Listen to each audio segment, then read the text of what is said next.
Hi folks, it's Rene, the SoFlo Shooters here. Today I have a very important topic to discuss with y'all. So if you notice, I've got my notes here and I've got my iPad here with more notes on it. So if you see me, reading from my notes or whatever, like I said, this is a very important topic. So here we go. As many of you are, I'm sure, aware, you've already heard that Joe, the big guy, Biden, has instructed his State Department to impose new sanctions on import of Russian guns and ammo. Okay, this State Department sanctions are scheduled to go into effect today, September 7th. So that's why I wanted to come to you guys today and talk a little bit about how, or the impact that this is going to have on us, the law-abiding gun owners. Some of you may say, well, why should I care, Rene? I don't shoot any of that those commie guns. Sorry, it's a little windy here in the compound today. So yeah, some of you might say, oh, I don't shoot any of those commie guns. What do I care if we don't get any more Russian ammo or whatever? Well, the issue is that all the Russian manufacturers, Wolf, Tula, and all the others, also make 5.56. They also make 9mm. They make all the 45. They make all the common calibers. That basically, the laws of supply and demand is going to affect all of us because there's going to be less supply on the shelves. So less for all the rest of us to buy, which will drive up prices. It's not all gloom and doom though. There's some things in the law that might actually not make it as bad as you might think. To begin with, the major players like Tula and Wolf, etc., already have their import permits, and those import permits are good for 2 years. So we don't have an immediate impact on those manufacturers because they already have their permits to import, their ammunition. The other thing that we need to take into account is that even when those permits expire, after their 2 years, things still won't be, necessarily that bad, because hopefully by then American manufacturers will have figured out that, hey, there's an opportunity here to make some of this ammo and bring that to market, and they'll maybe be able to make up the shortage a little bit. The other thing to take into account, and from what I've heard, and I'm not 100% on this, I'm not a lawyer. I only play one on YouTube and Facebook, so I'm not a import-export expert either. This is only the research that I've done and the things that I've heard other people say, and again, not 100% sure on this, but from what I've heard, the import ban only affects imports from Mother Russia. So we don't have to worry about other countries like China or Czechoslovakia or some of these other countries that we're getting imports from as well. That being said, like I said, I'm not 100% sure because, and I'll read the actual law here, or the actual sanction for you. New sanctions imposed today under the CBW Act include, CBW Act is Chemicals and Biological Weapons Control and Welfare Elimination Act of 1991. By the way, I don't know if you guys are exactly, if everybody's aware of why these sanctions are being imposed right now.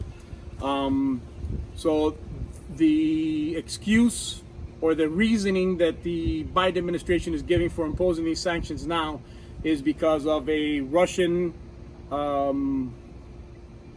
don't know what the exact wording would be for it, but he's a Russian activist, I guess, was poisoned with some chemical weapon or something back in August of 2020. And that seems a little fishy to me that they're just now acting on it. But anyhow, let me read to you exactly what it says in this in the CBW Act. Restrictions on permanent imports of certain firearms. New and pending import applications for permanent importation of firearms and ammunition manufactured or located in Russia will be subject to a policy of denial. So one of the things that I've been hearing people talk about is, well, maybe we can, or some distributor will bring the ammo in from, let's say they'll take it from Russia to I don't know, Greece or Jordan or wherever, and then import it from there. That could be a workaround, but I'm not so sure because it says it's a ban on ammunition manufactured. So that word manufactured, I think applies to anything, whether you bring it into a third country or not. So we'll have to wait and see. Maybe some legal experts out there can maybe answer that for us or tell us if that's a possibility. It seems to me like maybe it's not, but we'll see. There's always workarounds and always loopholes. Now, when you insert a third party or a middleman into the equation, sure, prices are going to go up, but at least we'll have the ammo coming in. The third thing is hopefully maybe by the time that this 2 years expires, some manufacturers will actually, like I said, set up their own manufacturing here. We've seen that happen with CZ. They're a Czechoslovakian company, and they have manufacturing. They've opened up subsidiaries here in this country. SIG recently moved their entire headquarters and operations out of Germany because of not very friendly gun environment there, and moved to the United States, and they're now an American company. So there's always that kind of a workaround as well. It's not too far of a stretch to think that American companies will see an opportunity and ramp up their manufacturing. Okay. Let's talk a little bit about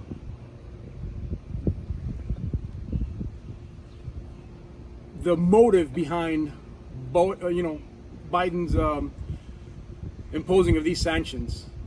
Like I said a minute ago, they claim that this is in retaliation for some chemical poison attack on this Russian activist back in August of 2020. If you ask me, I have to call BS on that. If that's the case, why did the Biden administration lift the sanctions on the Russian pipeline? It would seem that Russian pipeline sanctions were a much harsher punishment for Russia than banning the import of ammo and guns that are actually coming from private companies within Russia, not the Russian government. Yeah, make no mistake about it, people. This is not about punishing Russia. This is about punishing United States law-abiding gun owners. The Biden administration, ever since their election or pre-election, when they were just candidates for president, if you looked on their website, they were going to do anything and everything in their power to make it difficult on gun owners. I had many discussions with people before that were, oh, I gotta vote for Biden because I can't vote for this or that guy, and Orange Man bad.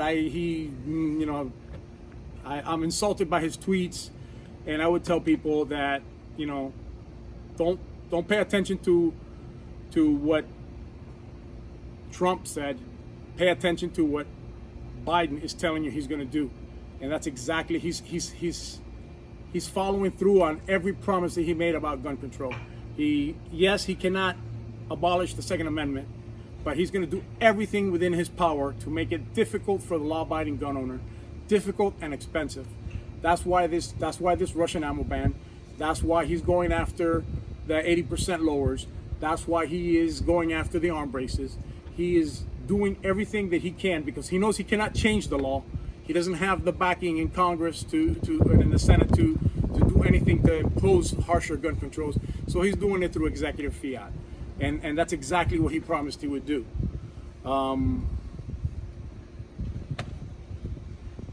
I tell people all the time, and I would tell people this before the elections, and I tell them, and I keep telling them now: elections have consequences. You guys that said, "Oh, I can't vote for him because Orange Man bad and Orange Man hurt my feelings" or whatever. Well, now Biden, the big guy, okay, is doing everything in his power to destroy this country. Just look at the inflation rates of everything: gasoline, groceries, lumber, all sorts of raw materials. Everything is going up. This is, I mean, I don't like to harp on politics so much on this channel, but I do have to bring this to your attention, folks, because elections have consequences. I've said that, I've said it before, and now we're stuck with this guy at least for the next almost 3 years or whatever, a little bit more than 3 years, and his policies are hurting everyday law-abiding American citizens. And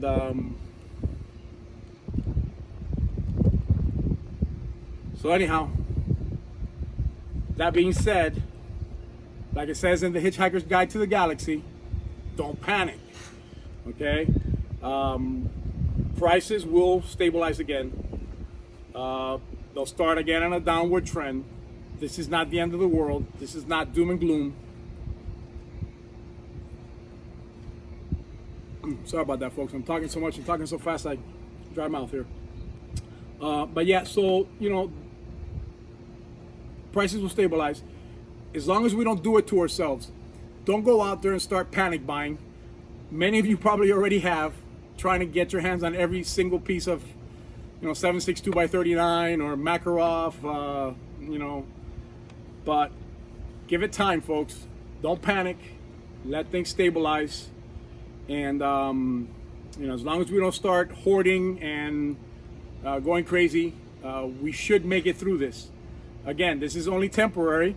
This is just an executive order or an order from the president to a branch of his administration, which is the State Department.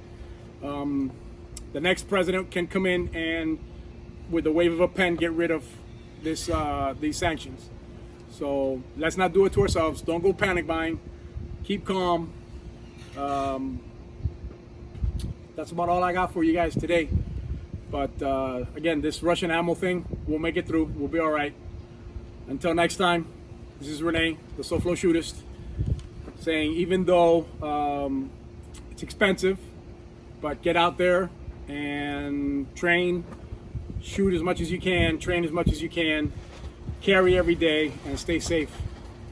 And don't forget, guys, if you want to keep seeing more of my videos, we're going to be bringing more and more stuff to you as we go along. More of this Second Amendment advocacy, more of our range and training videos. So make sure you subscribe and click the notification bell so that you'll get notified when we do upload these new videos. And feel free to comment on the comment section here if you have any additional information, or if you have any questions, or even you know, just whatever you comes to mind. I'd like to hear from you guys about this Russian ammo shortage or the Russian ammo ban. Until next time.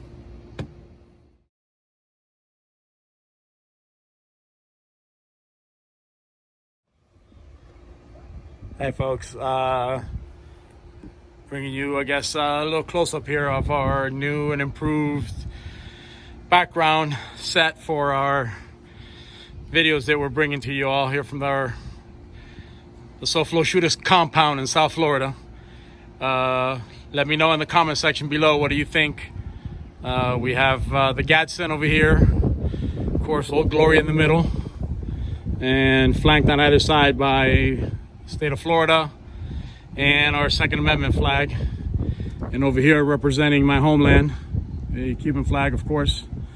And again, this is going to be our new studio moving forward. So let me know in the comment section below what you think.